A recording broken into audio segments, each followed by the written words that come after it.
नमस्कार साथियों, स्वागत है आप सभी का स्टडी आईक्यू के इस इंफॉर्मेटिव प्लेटफॉर्म पर। मेरा नाम है अभिषेक और आज बिहार की खबर में आप सभी का फिर से स्वागत है। न्यूज़ का टाइटल आज आपके सामने कुछ डिफरेंट है और वो ये है कि सुप्रीम कोर्ट का एक आदेश आया है और वो ये कह रहा है कि गंगा के किनारे, गंगा नदी जो कि हमारे भारत की सबसे पवित्र नदी है, उसके किनारे बिहार में जहां जहां पर इलीगल कंस्ट्रक्शन हो रहा है उसको आइडेंटिफाई किया जाए और उसको रिपोर्ट किया जाए। और ये आदेश दिया है सुप्रीम कोर्ट ने केंद्र सरकार को, सेंट्रल गवर्नमेंट को और साथ साथ बिहार गवर्नमेंट को भी।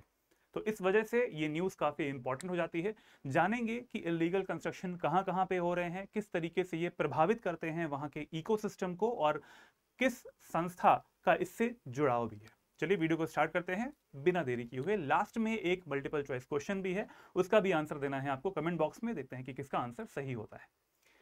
चलिए, इसके पहले कि मैं न्यूज़ स्टार्ट करूं, आप सभी से एक दरख्वास्त है, वो ये है कि बीपीएससी स्टडी आई को चैनल को जरूर सब्सक्राइब कर लें, जिससे कि सारी अपडेट्स, नोटिफिकेशंस आपको हमारे वीडियोस की टाइमली मिल पाए। चलिए न्यूज़ को स्टार्ट करते हैं और द हिंदू की न्यूज़ है, उसका आर्टिकल है, you can see, Supreme Court ने डायरेक्ट किया है सेंटर को और बिहार गवर्नमेंट को to report on clearing the illegal construction along the Ganga bank, कि आपने कौन कौन से ऐसे स्टेप्स लिए हैं। किसको बोला गया है? सेंट्रल गवर्नमेंट को और बिहार गवर्नमेंट को बोला गया है कि आपने कौन कौन से ऐसे स्टेप लिए हैं कि इलीगल कंस्ट्रक्शन जो कि लगातार चला आ रहा है, जो कि बहुत समय से ऐसा देखा गया है, और उसमें आपने क्या किया है। तो एक पिटिशनर हैं, उनके अकॉर्डिंग ऐसा एक पिटीशन डाली गई थी और वो बहुत पहले की पिटीशन है। उसके अकॉर्डिंग एनजीटी ने क्या, एनजीटी का भी इसमें रोल आता है और वो उन पिटिशनर के उस पिटीशन के अकॉर्डिंग सुप्रीम कोर्ट का आदेश आया है कि आज तक क्या किया गया है इन सरकारों के द्वारा।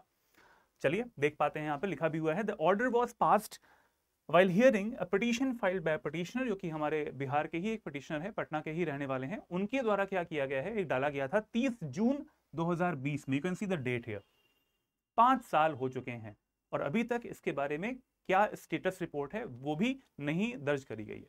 तो उसी स्टेटस रिपोर्ट के बारे में जानकारी मांगी गई है। सुप्रीम कोर्ट ने इसके बारे में पूछा है कि क्या स्टेटस है इस टाइम पर इलीगल कंस्ट्रक्शंस का, आइडेंटिफाई कौन कौन से इलीगल कंस्ट्रक्शन किए गए हैं और क्या स्टेप्स लिए गए हैं सरकार के द्वारा। तो यही है। और यू कैन सी इस तरीके से बहुत सारे ऐसे जो तट होता है, गंगा नदी का जो तट है, उसमें इलीगल कंस्ट्रक्शंस के तरीके बहुत अलग अलग तरीके के होते हैं। जैसे कुछ ऐसे भी इलाके होते हैं जो कि फ्लड प्लेन वाले इलाके होते हैं, वहां पर आपने देखा होगा फ्लड प्लेन वाले इलाकों में बड़ी बड़ी बिल्डिंगें खड़ी कर दी जाती हैं। अब बड़ी बड़ी बिल्डिंगें खड़ी करेंगे तो उस समय पे जब पानी का स्तर बढ़ता है नदी में तो फ्लडिंग हो जाएगी। तो उसी को बोल दिया जाता है कि अर्बन फ्लड आ गई है। तो अर्बन फ्लड आने का तरीका हमारी गलतियों की वजह से होता है, या फिर हम कह सकते हैं दूसरी भाषा में इलीगल कंस्ट्रक्शन जो है उसकी वजह से ऐसा होता है। चलिए आगे बढ़ते हैं और देखते हैं कि न्यूज़ क्या बोल रही है। तो इश्यूज क्या क्या हमें देखने को मिलते हैं। यू कैन सी, एक शहर है और शहर में जैसे ही पानी बढ़ता है, जैसे कि वर्षा के दिन आते हैं, रेनफॉल के दिन आते हैं, तो उस टाइम पर क्या होगा, जल स्तर बढ़ जाएगा और रिहायशी इलाकों में, और वो रिहायशी इलाके जो कि इलीगली बने हुए हैं, इलीगल कंस्ट्रक्शन है, अनऑथराइज्ड एरिया में कंस्ट्रक्शन होता है, और एक तरीके से देखा जाए वहां पर जो लोग रह रहे होते हैं वो भी प्रभावित हो जाते हैं उस समय पे जब जल स्तर बढ़ रहा होता है। तो इश्यूज कौन कौन से हैं? पहला इशू आता है गंगा नदी के तट पर बड़े पैमाने पर जो अतिक्रमण हो रहा है। अतिक्रमण के प्रकार बहुत सारे हैं, ठीक है। जैसे मैंने आपसे बोला कि अतिक्रमण हो रहा है बिल्डिंग्स बना के, अतिक्रमण हो रहा है वहां पर अगर रिवर बैंक वाले इलाके में कंस्ट्रक्शन एक्टिविटीज हैं, ह्यूमन एक्टिविटीज बहुत ज्यादा हो रही हैं, तो फिर वहां पर इसको भी हम बोल सकते हैं कि वो भी एक अतिक्रमण ही है। सेकेंड पॉइंट आता है यहाँ पर रिवर इकोसिस्टम का। रिवर इकोसिस्टम मतलब जो जलीय, हमारी जो नदी है, नदी का जो पारिस्थितिक तंत्र है, क्या वो प्रभावित हो रहा है? डेफिनेटली वो प्रभावित हो रहा है। और देखा जाए जितने भी जीव रह रहे होते हैं वो सभी यहाँ पर प्रभावित होते हैं। एक सबसे इंपॉर्टेंट जीव जो है वो हमारा फ्रेश वाटर रिवर डॉल्फिन, उसका तो रिहायशी इलाका यही वाला होता है, गंगा रिवर डॉल्फिन जो होती है वो, और वो बहुत ही ज्यादा प्रभावित होती है। गंगा नदी के तट पर मीठे पानी की डॉल्फिन प्रचुर मात्रा में पाई जाती है और उसका एक क्या है, ये नेचुरल हैबिटेट है। नेचुरल हैबिटेट मतलब आवास जो उसका है वो प्राकृतिक आवास है। उस प्राकृतिक आवास में अगर ऐसा होता है कि कंस्ट्रक्शन एक्टिविटी होती है कुछ भी, तो उससे उसके आवास में व्यवधान होगा और उसकी जो संख्या है वो भी कम हो सकती है। ठीक है। तो ये आप देख पा रहे हैं, ये गंगा रिवर की जो डॉल्फिन है, बॉटल नुमा उसका जो मुख होता है, मुंह होता है, उस तरीके से रहता है, चोंच जैसा पार्ट होता है, और कंस्ट्रक्शन एक्टिविटीज तो आप जान ही रहे हैं। इसके आगे बढ़ते हैं और देखते हैं कि जो इलीगल कंस्ट्रक्शन होता है वो किस किस तरीके का हो रहा है। जैसे large scale illegal and unauthorised construction and encroachments comprising housing settlement. पहला है हाउसिंग सेटलमेंट्स। बड़ी बड़ी बिल्डिंगें, आपने देखा होगा कि जो अपार्टमेंट्स बन जाते हैं ऐसे एरियाज में जहां पर जो कि फ्लड प्लेन वाला इलाका होता है, और उस जगह पे अगर अपार्टमेंट्स बन जाते हैं और कभी अगर जल स्तर बढ़ जाता है तो वो पूरा जो एरिया होता है वो बाढ़ग्रस्त हो जाता है। हमने देखा है कि ऐसे जो हाउसिंग सेटलमेंट्स हैं वो कई शहरों में देखे गए हैं। जैसे इससे पहले आप सभी को शायद याद होगा, मूसी रिवर जो कि हैदराबाद से होकर पास ऑन कर रही होती है, उसके फ्लड प्लेन वाले इलाके में भी बहुत ज़्यादा इलीगल कंस्ट्रक्शन हुआ है, और वहां पर भी देखा गया है कि जब फ्लडिंग हुई थी उसमें तो उससे बहुत ज़्यादा लोग प्रभावित हुए थे वहां पे रहने वाले। तो वो इलीगल कंस्ट्रक्शन की वजह से हुआ है, इंक्रोचमेंट की वजह से हुआ है।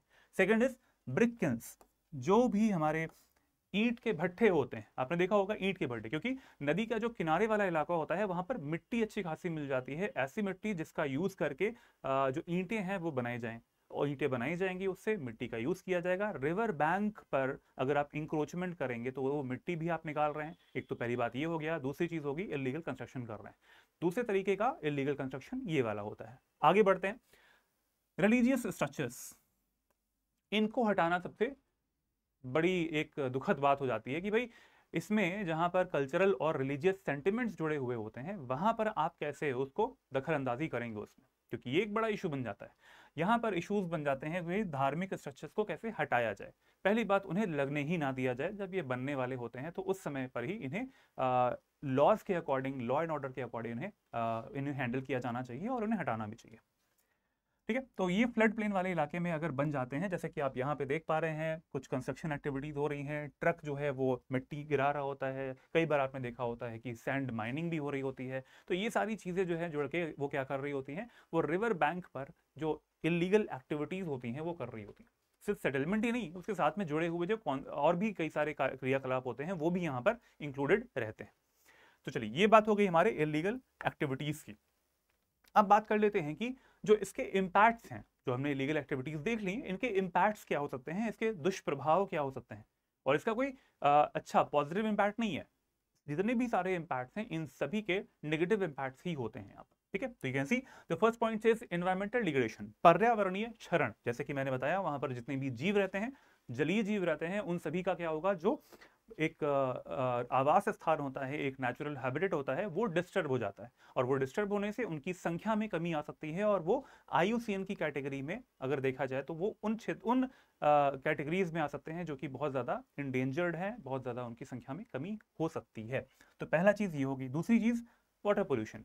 अगर इलीगल एक्टिविटीज होंगी, इंक्रोचमेंट बढ़ेगा, लोग वहां पे ज्यादा रहेंगे, तो डेफिनेटली वहां पर वाटर पोल्यूशन की जो समस्या है, जल प्रदूषण की जो समस्या है, वो बढ़ेगी। Right, everything is interlinked. Next point आता है obstruction of the river flow. नदी के प्रवाह में जो एक बाधा होती है वो उत्पन्न होती है। नदी का प्रवाह मतलब अगर पानी का जल स्तर बढ़ जाता है, पानी जब वर्षा के दिन आते हैं तो उस टाइम पर जल प्रवाह में दिक्कत आएगी। ऑब्वियस सी बात है, अगर कोई स्ट्रक्चर बना रहेगा उसके रास्ते में तो वहां पर जल प्रवाह में भी दिक्कत आती है, और जल प्रवाह में प्रॉब्लम आएगी और वहां के रहने वाले लोगों को भी दिक्कत आएगी। तो अल्टीमेटली देखा जाए, प्रॉफिट किसका हो रहा है, उन लोगों का हो रहा है जो कि इलीगल कंस्ट्रक्शन करते हैं, लेकिन वहां के रहने वाले लोग वो नुकसान के भागीदार हो सकते हैं। तीसरा पॉइंट हो गया ये वाला। चौथा आता है human displacement and conflict. Issues create होते हैं उस जगह पे जब लोगों ने कंस्ट्रक्शन कर लिया, लोगों ने पैसे दे दिए, लोगों एक तरीके से हम कह सकते हैं कि प्रॉपर पेपर वर्क के थ्रू वहां पर रहना स्टार्ट कर दिया है, लेकिन जब इंक्रोचमेंट को हटाया जाता है तो उन्हें उस जगह से विस्थापित किया जाएगा। उनकी जो जमा पूंजी होती है, संपत्ति होती है घर के रूप में, वो टूट जाता है। तो उससे एक तरीके से कन्फ्लिक्ट क्रिएट होता है। तो ये व्यवस्था हो ही ना, ऐसी कंडीशन ही ना झेलनी पड़े, उसके लिए क्या करना होगा, उसके लिए हमें पहले से ही रूल्स को बना के रखना पड़ेगा और उन्हें उन रूल्स को प्रॉपरली फॉलो भी करना पड़ेगा। ठीक है, नेक्स्ट पॉइंट आता है हमारा वॉलेशन of legal and conservation norms. अब बहुत सारे ऐसे ऑर्गेनाइजेशंस हैं जैसे कि नेशनल ग्रीन ट्रिब्यूनल है, ठीक है, उसकी तरफ से क्या होता है कि हमेशा कुछ लॉज निकाले जाते हैं कि भाई इनको आपको फॉलो करना ही करना है। लेकिन अगर आप नहीं करते हो, उससे क्या होगा, उससे ऐसा होता है कि कंजर्वेशन के जो इश्यूज हैं वो क्रिएट हो जाते हैं। जितनी भी वहाँ पे स्पीशीज रहती हैं, चाहे वो जलीय स्पीशीज हों, चाहे वो आसपास के तटीय इलाकों में रहने वाली जो स्पीशीज होती हैं, सब प्रभावित उससे होती हैं। ठीक है, तो एक तरीके से ओवरऑल देखा जाए एवरीवन इज डिस्टर्ब्ड। जब भी ऐसी कंडीशन आएगी, ह्यूमंस भी हो सकते हैं, ठीक है, violation of the legal norms अगर कर रहे हैं तो वहाँ पे लोग जो रहने वाले हैं वो भी प्रभावित हो सकते हैं, क्योंकि उन्हें विस्थापित होना पड़ेगा, वहाँ के जलीय जीव भी हो सकते हैं प्रभावित।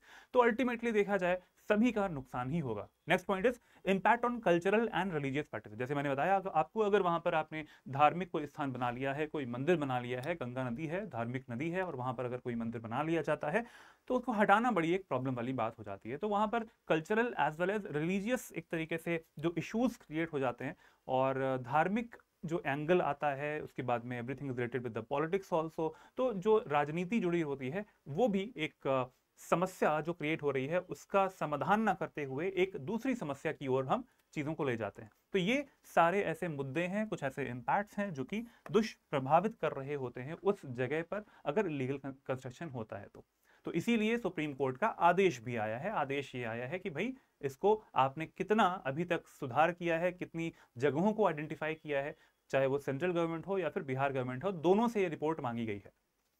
अब बात कर लेते हैं नेशनल ग्रीन ट्रिब्यूनल की, एनजीटी, राष्ट्रीय हरित अधिकरण। ठीक है, एस्टैब्लिश कब हुआ था? एस्टैब्लिश हुआ था ये 18 अक्टूबर 2010 को। किसके अंतर्गत?